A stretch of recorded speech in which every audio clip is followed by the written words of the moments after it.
What role does confidence play in the work that you do? In terms of research, you have to be very, very confident that your results and your methodology especially are bulletproof. A lot of what we do is we try and predict what the effect of a public policy is going to be. So if recently, this past week, the White House put out their proposed budget, and the Senate has been bickering over the budget, the House has been bickering over their budget, and now Obama's entered the picture and he's put out their proposed budget. And so he has, we'd like to do this with Medicare, this with Social Security, and a lot of my job is to look at the economics behind it and say this is what we think the impact is going to be. And you have to be very, very confident with your methodology and the way that you've come across with your results, because there's, again, it's not just numbers. The end game here are lives. And so you have to feel like you've done a good job, or at least the best job you could absolutely do given the information that we have today. A lot of research is frustrating because there's a problem with data. You don't know. You might know a patient is taking 5 medications. You don't know about the other 3 that they just bought at CVS over the counter. And so you don't know how all those things are going to interact. There's always something that a patient isn't reporting. And, we talk about the average visit is about 15 minutes with a doctor. That means the patient has 5,000 hours outside the year where they're not talking to their doctor. What are they doing during those 5,000 hours when you're not observing them? Are they listening to what the doctor told them for 15 minutes while they're probably scribbling in their chart and they're, having chest pain or something? Who knows?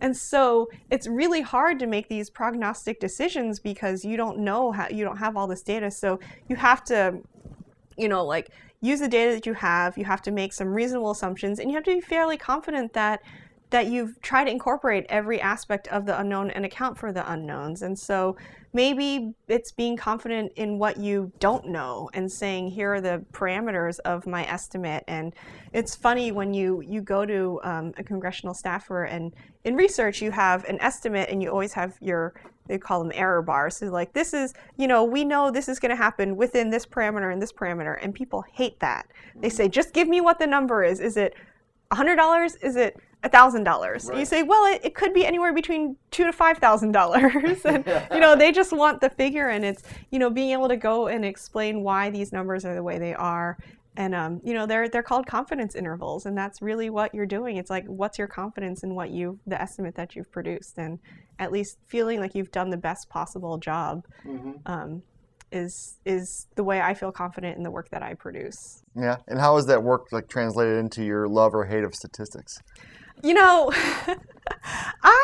I love numbers, and I'm a real numbers person, and I actually, if I have to write something up, I might go to Excel before Word, which is crazy.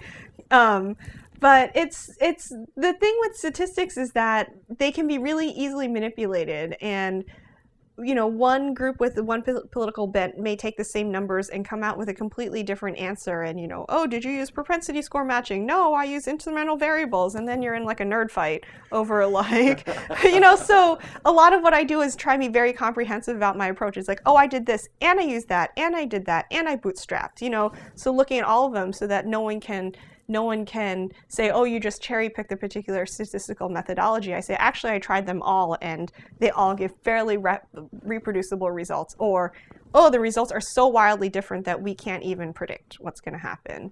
And so, I think it can be unsatisfying to people when I'm used to getting the result of I just don't know. And a lot of people think, well, you just spent 3 months researching this, and how can you tell me you don't know? And sometimes that's what the answer is, and it's just let's do some more research.